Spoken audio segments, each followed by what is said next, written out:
It's another installment of Closer Look on this Wednesday, the 18th day of March. Across the Village Media Network and wherever you get your favorite podcasts, welcome back. I'm Scott Sexsmith. Frisco has the night off this evening, but he'll be back here tomorrow night. 3 months ago, Australia became the first country in the world to ban social media for kids under the age of 16. Since then, numerous other countries, Canada included, have said they're considering a similar law. Earlier this month, Prime Minister Mark Carney said he hasn't made up his mind on whether a ban should be implemented, but he said it's an issue that, quote, merits an open and considered debate. As we wait to hear what the government decides, it's the perfect time to revisit our recent interview with a leading expert on teen screen time, Catherine Martinko, an author, public speaker, and contributing columnist at the Globe and Mail. Kids and smartphones, when is the right time to give them one, or is there ever a good time? There's definitely no shortage of opinions on this topic and no shortage of arguments between parents and their kids. Our guest tonight is someone who has given plenty of thought to this contentious issue and even wrote a fantastic book about a childhood unplugged, practical advice to get kids off screens and find balance. Catherine Martinko, thanks for taking some time to chat with us. Good to see you again. Thanks so much for having me. All right. For those who may not remember, Catherine was our guest on a podcast a couple of years ago. At that point, her son was 14 years old and he wasn't allowed to have a cell phone. And then this week, I opened the Globe and Mail and there's a column from Catherine talking about how her son is now 16 and finally got that cell phone. Catherine, what changed? Yeah, well, it's a question that he's been giving to me for years. I'm sure many parents can relate to this. The kids are just relentless, asking, when can I get a phone? And for the longest time, I just said I didn't know. And it was a truthful answer. I really didn't know. I just knew that it wasn't time yet. And even when I wrote my book, I had explained that, my sons are growing up and I still didn't quite have a firm answer. I was waiting for enlightenment to strike, if you will. And then it did. It came in the form of an interview that I heard with Dr. Jean Twenge, who's a social psychologist at San Diego State University and a work colleague of mine. We both are working in this sphere of how to deal with kids and tech. And she has 3 teenage daughters. And she explained that she feels that giving a kid a smartphone should be on par with getting a driver's license in terms of the level of maturity that's required to handle one. And this just made perfect sense for me. She explained that 16 is significantly older than 14, which is the age recommendation made by Dr. Jonathan Haidt in The Anxious Generation, which is already a lot older than what many kids are getting their first smartphones at. But as she pointed out, there's a great deal of maturity that happens between 14 and 16. There's a reason why we don't put kids behind the wheel of a car at the age of 14. Their risk assessment abilities improve drastically over that 2-year period. They can cause a lot of harm to themselves and to other people, even inadvertently, both behind the wheel of a car or with a smartphone in their hands. So it's just trying to, create this friction between kids and this very powerful device that can do many wonderful things. Don't get me wrong, but we're just trying to delay access, wait for them to gain that little bit of extra maturity to be able to handle it in a way that doesn't cause harm to themselves or to other people. So I have to ask the question, Catherine, what did your son think of the column?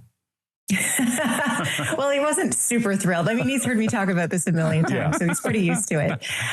But yeah, as I explain in the column, it's not a free for all when you give your kid a smartphone at the age of 16, ideally.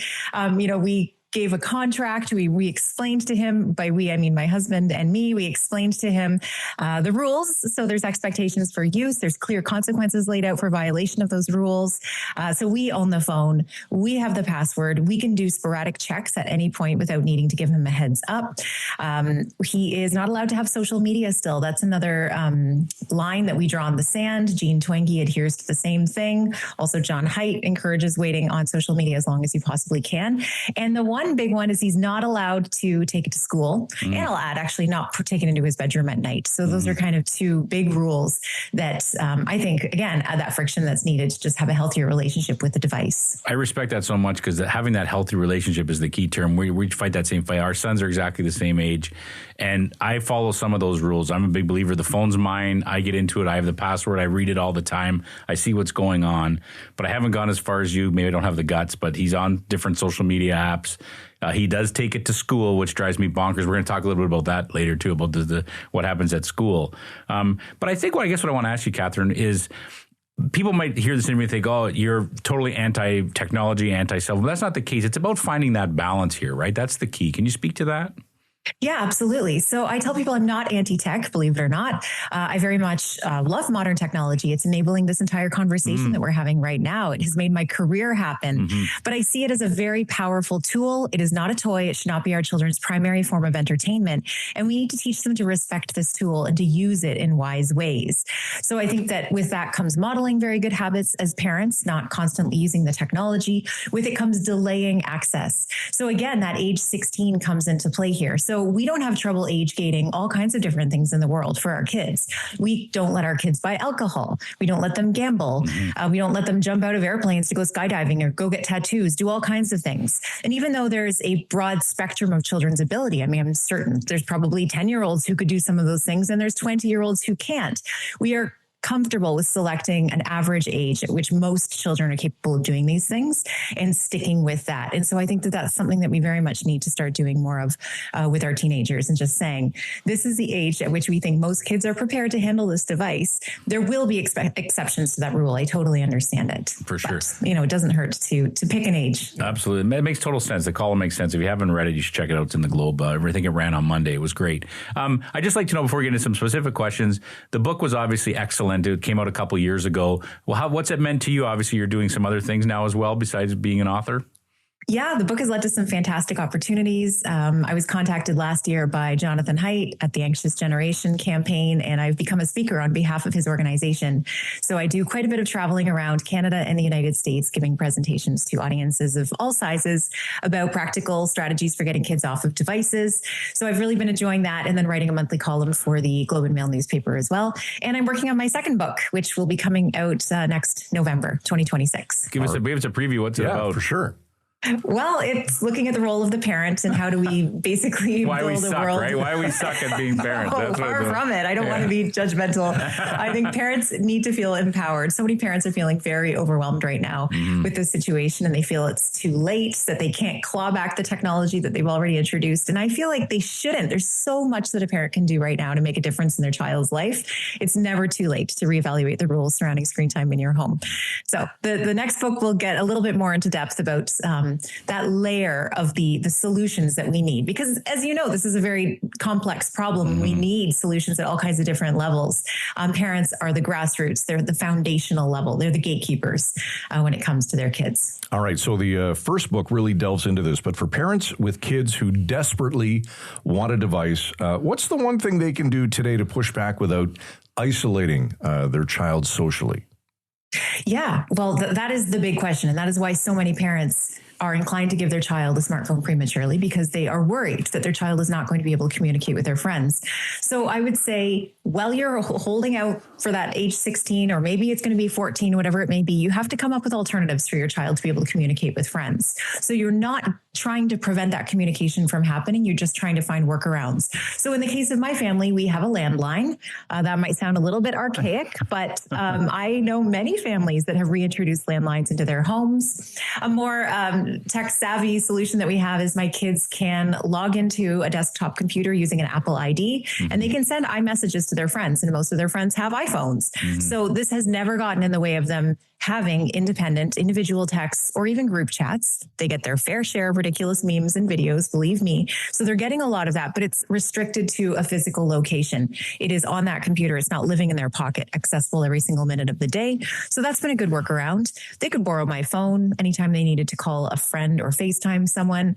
And I just encourage them to make plans in person. They see their friends at school. They can decide to meet up. They can come home, tell me, and then go off to their friend's house and meet with them. So I think that, waiting till 14 really is not, or 16, it's really not as dramatic a delay as it seems. Those years are here before you know it. Yes. And you suddenly realize that those years of pushing back and trying to come up with these slightly less convenient workarounds, but still effective options, really isn't as challenging as it may seem. That's right. As you've made the point, you only get these years once, right? Yeah. You only get to be a kid once. I mean, there are days I wish I could be a kid again and not worry about the stuff that we worry about. You do mention parents being the grassroots, that they're the number one, they're the first gatekeepers. But then there's other things like schools, for example. I want to get your thoughts on the Ontario quote-unquote cell phone ban. I mean, I don't really think there is a cell phone ban from what I could tell from what's going on in my kids' high school. What do you think? Yes, well, I think the quotation marks are key here. Yes. I do not think that you can call something a ban if kids are still allowed to carry it on their person. Yes. It seems a little bit insipid and a bit feeble. And certainly now that it's been in place for over a year, that is quite evident. I hear anecdotally from my own kids, and I hear from friends who are teachers. And of course, I've read many articles that talk about how it has been rolled out. But generally, it's ineffective. Kids can still excuse themselves from class. They can go to the bathroom. They can spend a lot of time on their phones. One of my kids' friends has a whole gaming computer that he carries every single day and sets it up at the back of the class and just plays. They're all snapping, they're Instagramming, they're TikToking, they're doing it all in class. So really, it is worthless. The only meaningful form of a ban is one that physically separates children from their devices for the duration of the school day. So kids should not be able to access their phones from 9 a.m. until 3:30 at the end of the day. Some schools that are even more progressive are banning phones even during extracurricular sports and activities after school. So kids can't even get it back until 5:30 or 6 o'clock at night when they leave the premises. So there's different options. There's different ways to implement that. Some schools in the US, a few in Canada, are using magnetic pouches. But others are just straight up banning phones. There was one headmaster at a private boys' school in Texas a few weeks ago who banned phones and then purchased a metal grinder that he set up on his desk and said that if he found a single phone on the premises, he was going to grind it up. And he had all the parents warned, wrote a letter, had warned the students, and he hasn't had a single infraction since. So this is not an impossible standard. I'm not advocating for the widespread destruction of I am. I think that's a great idea. That's perfect. I mean, what the hell? Might as well bring back the strap. Yeah, no. That's great. Well, I do say in my talks, we wouldn't let our kids set up personal TVs on their desks. You're right. We wouldn't let them walk into class with a TV. And yet when we let them go in with a smartphone, it really isn't that much different. No. Catherine, I'm wondering from the time, that your son was maybe 14, 15 until he got his phone back in the summer when he turned 16, was there ever a moment that you and your husband kind of said, and you wanted to cave, but didn't? Did that thought ever cross your mind? Not seriously. I think every parent wants to please their child. It's distressing to you as a parent if your child is upset with you.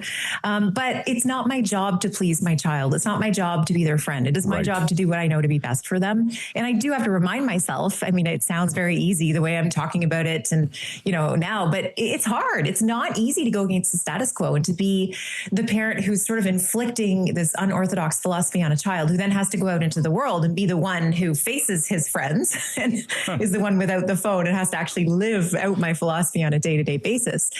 So I think that's hard. It is a burden of sorts to place on a child. But as I've explained to my children, families choose to do many things differently for various reasons. Like there are kids who are vegetarian who can't eat meat and have to turn that down. There's kids who dress differently because of religious adherence, and they're going to stand out in their class as well. And you just teach your child that is part of our philosophy. That is how we approach our life as a family. And for me, this is a philosophical thing. I happen to know too much when it comes to technology and the negative effects of excessive screen time and constant access to smartphones on teenagers and younger children as well. So I found solace in the knowledge and in the science and in the research, and also in providing the workarounds. So always ensuring that, I could loan him my phone. I could give him another option if he really needed to communicate with someone, drive him places. I would really encourage lots of in-person hangouts, sort of offset any sense of isolation that might occur. Absolutely. And I'm sure you're going to delve into this in your next book, and I can't wait to read that one. But that notion you mentioned of pleasing your kids, it drives me crazy because that's not our job, is to please our kids, right? That wasn't my grandmother's job to please her kid. Her job was to raise her kids and make sure they had food to eat and they learned how to exist in this brutal world we live in. Is that part of we've almost gone way too far, right, Catherine? I would say so. I think it's, to be clear, it's well-intentioned. Parents want to connect with their children. And I think that we do have, in many ways, better relationships than perhaps previous generations did. But it's true that many parents want to be their child's friend. And I don't think that does their child any favors, because a child's job, especially a teenager, is to push up against boundaries, to test those limits. And children ultimately want to know that someone is in charge, that someone is looking out for them, and that they can trust that person to hold the line when it is needed. I've had conversations recently with Dr. Jean Twenge about this, and she agrees that certainly this generation of parents has been raised to see everyone as equal, even their own children. And that loss of social hierarchy within the family can be quite harmful to some kids in a developmental sense. And so there's nothing wrong with reclaiming that authority, especially when it comes to technology, and sort of asserting the fact that you are in charge. You understand the situation a lot better than your child does. You know that it affects their development more than it hurts you as an adult who has a fully formed prefrontal cortex, and other well-established lifestyle habits that will hopefully override the urge to just doom scroll. And so you are well positioned to be able to make these decisions on behalf of your kid, and it won't ruin them. If anything, you are giving them back a chance to reclaim their time and their attention. You're giving them a chance to have that childhood that they are entitled to have, and that many kids are tragically missing out on right now. Exactly. Absolutely. All right. Let's shift gears and talk about Australia for a moment. Back on the 10th of this month, Australia kicking millions of kids off social media. This move will prevent anyone under the age of 16 from accessing their existing profiles and communities and signing up for new accounts on, wait for it, 10 different platforms: Facebook, Instagram, TikTok, Snapchat, Threads, X, YouTube, Kick, Twitch, and Reddit. Australia's e-safety commissioner has said the list will change, of course, as technology evolves. Catherine, what's your take on this move? I think it's great. I think that they're setting a precedent, and I hope that the rest of the world will be paying close attention to see how it rolls out, and hopefully doing the same thing. It's drastic in the sense that no one's actually done this. No one has actually changed the law and kicked kids off of all of these platforms, but it's not drastic in the sense that it aligns with the science. So 2 years ago, the U.S. Surgeon General issued an official advisory against social media and said, we do not have adequate evidence to determine whether or not these platforms are safe for our children. And the general consensus among many experts is to keep kids off it at least until the age of 16, if not even 18. In fact, the longer you delay, the better the mental health outcomes for many kids. So I think that what Australia is doing is just common sense. I think that there will be loopholes. I mean, the critics say kids are still going to find their ways back onto these platforms, and maybe they will, but I don't think that matters. It doesn't have to be perfect. You cannot be so caught up in it being perfect in order to avoid the progress that can actually happen. And I think the message that's being sent is powerful to children. And it also is going to give parents something that they can lean on, because a lot of parents, like we discussed earlier, are uncomfortable with that sense of authority and telling their kids no when so many other parents are saying yes. And so now that they are backed by a law, they might feel a lot more comfortable saying, no, you're not going to be on these platforms. And to think of it almost as pressing pause. This is not forever. These kids will be back on these platforms at some point. It's just recognizing that it's not benefiting them right now at the age that they're at, with the kind of content that proliferates on these platforms, and that they just have to wait until they're that much more mature and ready to be able to handle it. So I'm a big fan, and I hope that we see it in a lot more countries soon. Yeah, maybe in Canada. What strikes me about this, couple things. One is that it's happening right as they go on their 2-month school break, right? Yeah. And there's kind of this fear and loathing around. Oh my goodness, what are people going to do? Like, as if there's nothing fun to do in a beautiful place like Australia. And second of all, that there's kind of a guide put out by Australia's e-safety commission, basically helping people to young kids prepare for this with advice like explore other ways to connect and belong, build your community, go outside, hang out with people. It's refreshing to read that. It's a little sad in a way that we have to get to the point where someone has to write that down, because no one had to write that down for us when we were kids. But it is refreshing to see, I think, Catherine.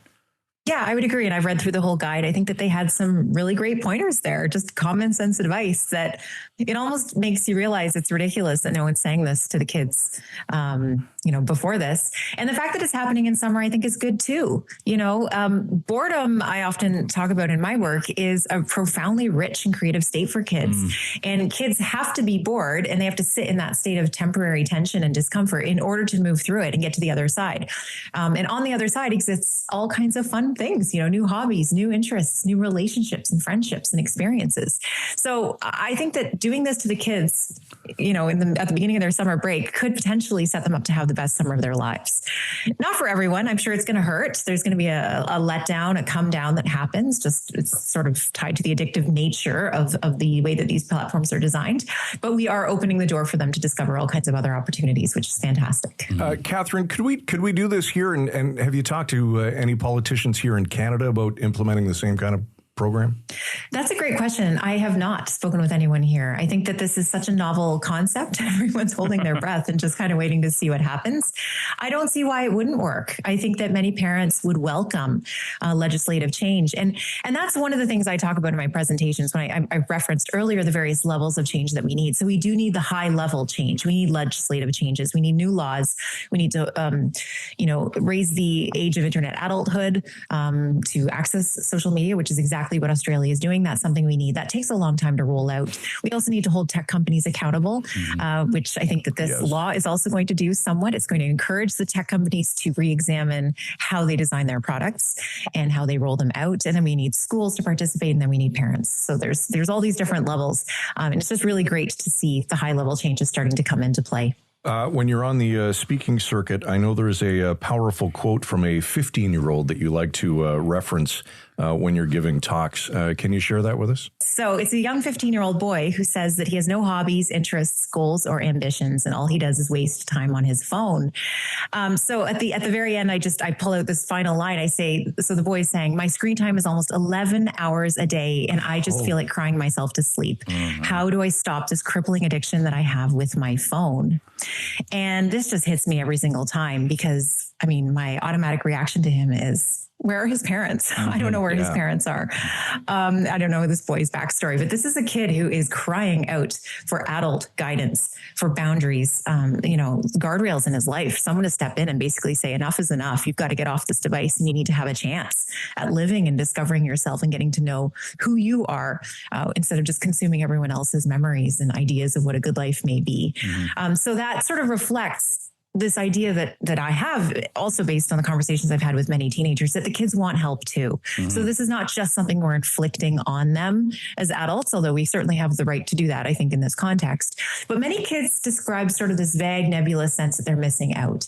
They don't know what it is because they don't have the benefit of retrospection like we do as adults. They don't know what it's like to grow up in a space without these devices constantly competing for their attention. But they have the right to experience that and they want it on some level. And I think that they'll understand how beautiful it is if we give them the opportunity to discover that. For sure. We're going to let you go in a moment. We appreciate all the time you've given us.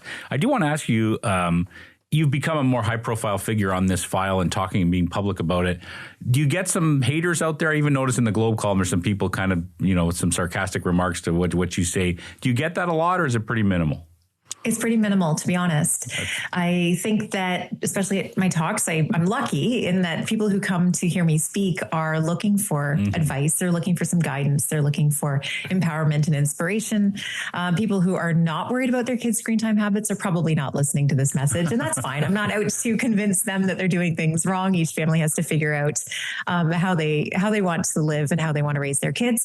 But I'd say the vast majority are relieved. They feel heard. They feel validated. I often have very emotional exchanges with audience members after my talks, people who come up and, there's hugs, there's tears, people are just feeling very overwhelmed and glad to have someone to talk to. So for the most part, I think that the time is ripe for this national conversation, international conversation for that matter.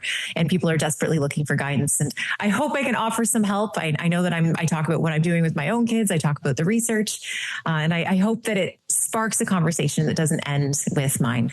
All right, good stuff. Before we let you go, Catherine, any final words of advice or anything else that we should know? Well, I would just reiterate, it's never too late. You can feel totally bogged down and overwhelmed by your kids' screen time habits. But I think that, every little difference that you can make at home can, affect change, can be a positive influence in your kid's life. And don't give up. You've got limited time to really make the most of these years with your children. So don't be afraid to make those changes if you are feeling like you want to. All right. Very well said. The current book is called Childhood Unplugged, Practical Advice to Get Kids Off Screens and Find Balance. Catherine, remind us again when book number 2 is out. It'll be out in November 2026. All right. Looking forward to it. We'll book you for the podcast again, Catherine. Darn right we will. Wonderful. It'll be a great read. Always great to see you, Catherine. Thanks for your time tonight. Our thanks again to Catherine Martinko for the conversation. That's all for Closer Look this Wednesday. Reach out anytime at closerlook@villagemedia.ca and subscribe to our nightly newsletter at closerlookpodcast.ca. Tonight's show was produced by Zach Trunzo for all of us at Village Media. Thanks for watching. We'll see you tomorrow night at 7 right here on Closer Look. Frisco and Scott's Wardrobe provided in part by Moores Sault Ste. Marie.